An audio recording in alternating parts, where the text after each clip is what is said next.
Take चॅनलमध्ये आपले स्वागत आहे. करोना आणि मैत्री दोन्हीपेक्षा श्रेष्ठ कोण याविषयी आपण हा व्हिडिओ पाहणार आहोत. आपण या व्हिडिओवर नवीन असाल तर या चॅनलला सबस्क्राईब करा, व्हिडिओला लाईक करा. भगवान गौतम बुद्ध यांनी केवळ करुणा शिकवून थांबले नाही, तर करुणेपलीकडे जाऊन मैत्रीची शिकवण जगाला दिली. प्राणीमात्रावर दया दाखवणे, त्यांच्याबद्दल करुणा बाळगणे इतकेच सीमित नसून अखिल विश्वातील प्राणीमात्रासंबंधी प्रेम केले पाहिजे, अशा प्रकारची त्यांची शिकवण आहे. श्रावस्ती येथे वास्तव्यास असताना भगवान बुद्धांनी आपल्या शिष्यासोबत बोलताना ते म्हणाले, समजा मनुष्य जेव्हा विहीर खोदण्याचे काम करत असतो त्यावेळी भूमीला मनुष्याचा राग येतो का? त्यावर भिक्खूंनी उत्तर दिले, नाही.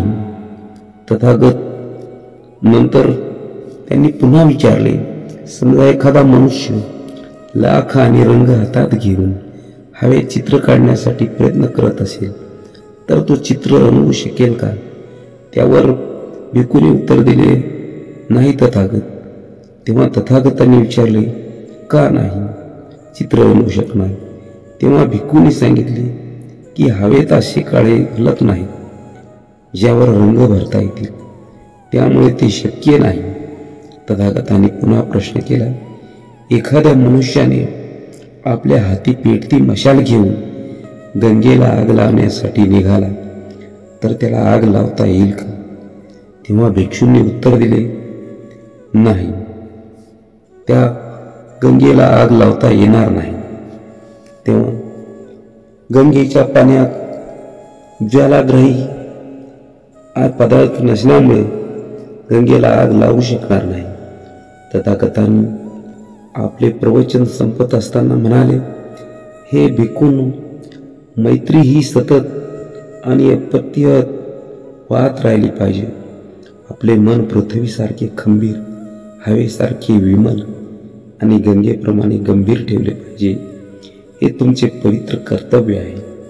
असे जर तुम्ही कराल तरीही दुसरी गोष्ट घडली तरी तुम्ही सहसा विचलित होणार नाही, कारण जे कुणी उपद्रव देण्यात आहेत ते शेवटी दमून जातात.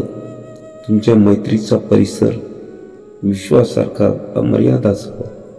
तुमचे विचार भव्य असावे आणि त्यात दोषाचा लवलेस नसावा. माझ्या धर्मानुसार केवळ करुणेने वागणे पुरेसे नाही, त्यात मैत्रीने वागणे सुद्धा आवश्यक आहे. भगवान बुद्ध पुढे म्हणतात, श्रावस्ती नगरात विदेशिका नावाची एक कुलवंत स्त्री राहत असे.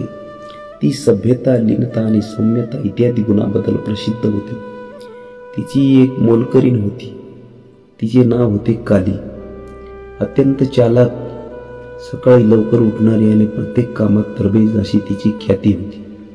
एके दिवशी कालीने मनाशी विचार केला की तिची मालकीण तिच्या गुणाबद्दल प्रसिद्ध आहे. तिला क्रोध कधीच येत नाही, परंतु हे एक दिवस आजमावून बघते, असे म्हणून तिने मनाशी विचार केला. तिला असे वाटत होते की सर्व कामे नीट आणि वेळेवर करते.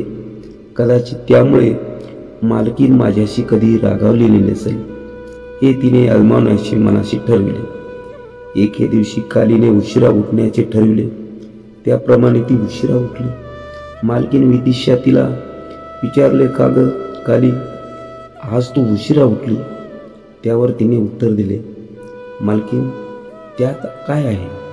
तिचे हे शब्द ऐकून विदिशाने तिला परत विचारले, त्यात काय आहे असं म्हणतेस? लबाड कुठली? एकतर उशिराने उठतेस आणि परत त्यात काय आहे असं म्हटलेस. उद्धट शब्द बोलत आहेस. मोलकरीण कालीला जाणवले की हिला राग आलेला आहे. तिने परत दुसरे दिवशी पुन्हा उशिराने उठली. मालकिनीने तिला आवाज देऊन उठविले, हे काली, किती उशिरा उठतेस ग तू? त्यावर कालीने परत तेच उत्तर दिले, त्यात काय आहे असं? असे म्हणताच मालकीण अगोदरच्या दिवशीपासूनच रागावलेली होती. तिचा पारा जास्तच चढला आणि तिने जवळच असलेले लाकूड उचलून तिच्या डोक्यात घाव घातला.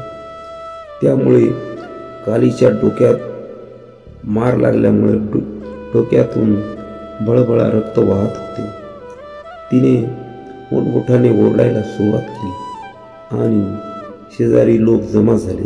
तेव्हा तिने सांगितले, हे पहा, आपल्या एकुलत्या एक मोलकरणीला उशिरा उठल्यामुळे डोक्यात मारून जखमी केली आहे आणि त्याचा परिणाम असा झाला, विदेशिका कोणी लीन सौम्य स्त्री नसून अत्यंत चिडखोर स्वभावाची आहे अशी तिची खात्री झाली.